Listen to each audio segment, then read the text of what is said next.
I don't believe that being the strongest version of yourself, like, is necessarily the goal.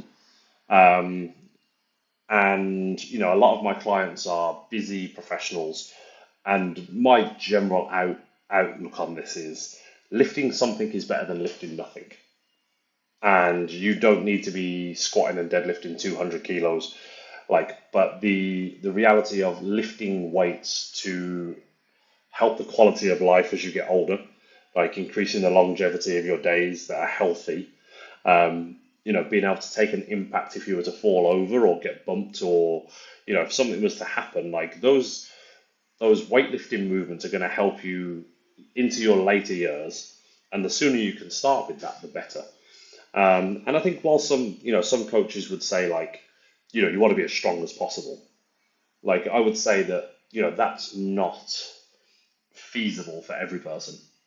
If you've got a wife or a husband, and you've got a couple of kids, and you've got to walk the dog, and you've got a 40-hour a week, 50-hour a week busy job, you might only be able to manage 30 to 40 minutes a week, or 30 to 40 minutes a session 2 or 3 times a week.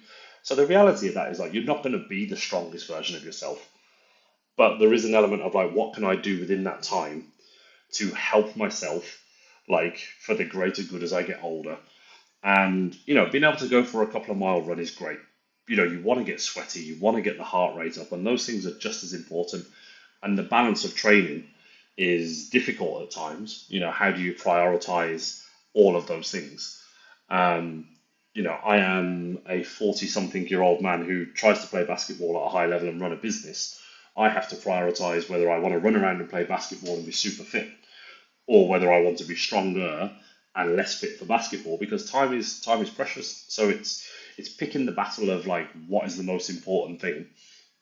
And I think for general population, strength training is vital for the quality of life as you get older. Um, and I have, from a client base, I have a couple of young guys who are like 14, 15, who are learning to lift for the first time ever. And then I also have, like, the opposite end of the spectrum. I've got a lady and a gentleman, like, in their 60s, 70s, who come in and do the work because they know that, like, that's going to be important to them for, like, the rest of their lives. Um, and I don't really know if anything ever really goes out of fashion. I think it just gets relabeled a lot of the time.